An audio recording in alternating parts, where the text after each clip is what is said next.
नमस्कार। क्या कभी ऐसा महसूस हुआ है कि सोचने में ही सारा दिन निकल गया और काम जहां का तहां है? आज हम पीटर हॉलिंस की किताब कम सोचें ज्यादा करें से कुछ प्रैक्टिकल टूल्स समझने वाले हैं। एक ऐसी टूल किट जो ज्यादा सोचने की इस आदत को तोड़कर एक्शन लेने में मदद करती है। तो चलिए, सबसे पहले उस जड़ को पकड़ते हैं जहां से ये सारी प्रॉब्लम शुरू होती है, जिसे हम जड़ता या इनर्शिया कहते हैं। ये वही फीलिंग है जब हम एक ही जगह अटक जाते हैं क्योंकि हम एक परफेक्ट प्लान या सही समय का इंतजार कर रहे होते हैं। ये जो काम शुरू ना कर पाने का एहसास है ना, ये अक्सर इसलिए होता है क्योंकि हम अपने पहले कदम के लिए ही बहुत ऊंचे स्टैंडर्ड सेट कर लेते हैं। हमें लगता है कि शुरुआत एकदम जबरदस्त होनी चाहिए। इसी को कहते हैं परफेक्शनिज्म पैरालिसिस।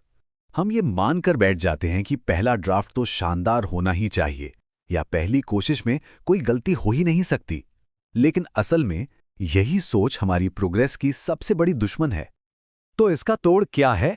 सबसे जरूरी है इस सच्चाई को मानना और खुद को शुरुआत में एवरेज होने की इजाजत देना। सोचिए, जब कोई बच्चा चलना सीखता है तो कामयाब होने से पहले कितनी बार गिरता है? बस वही माइंडसेट हमें भी अपनाना है। तो अब बात करते हैं हमारी टूल किट की। और पहला टूल एक बहुत ही आम गलतफहमी को पूरी तरह से उलट देता है। हम अक्सर सोचते हैं कि पहले मोटिवेशन आएगा, फिर हम एक्शन लेंगे। लेकिन हकीकत ठीक इसके उलट है। असल में जब हम एक छोटा सा एक्शन लेते हैं तो मोटिवेशन अपने आप पैदा होता है। और यहीं से एक कमाल का पॉजिटिव साइकिल शुरू हो जाता है। एक छोटा सा कदम उठाते हैं, उससे थोड़ा नतीजा मिलता है, कॉन्फिडेंस बढ़ता है और फिर अगला कदम उठाने की हिम्मत अपने आप आ जाती है। मोमेंटम खुद ब खुद बनने लगता है। अच्छा, एक्शन लेने के लिए जगह भी तो चाहिए। तो इसके लिए यह समझना जरूरी है कि हमें किन चीजों से बचना है। देखिए, प्रोडक्टिविटी का असली राज सिर्फ अपनी टू डू लिस्ट में काम जोड़ना नहीं है, बल्कि उन चीजों को जानबूझकर हटाना है जो हमारा कीमती समय और फोकस खा जाती हैं।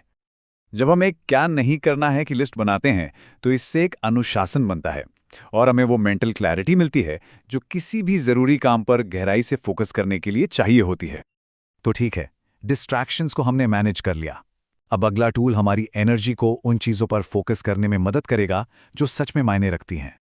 इसे ऐसे समझिए कि हमारा ध्यान एक किचन के स्टोव टॉप जैसा है जिस पर जगह लिमिटेड है। हम हर चीज को एक साथ तेज आंच पर नहीं पका सकते, है ना? तो जो काम सबसे जरूरी है, जिसकी डेडलाइन सिर पर है, उसे रखिए फ्रंट बर्नर पर।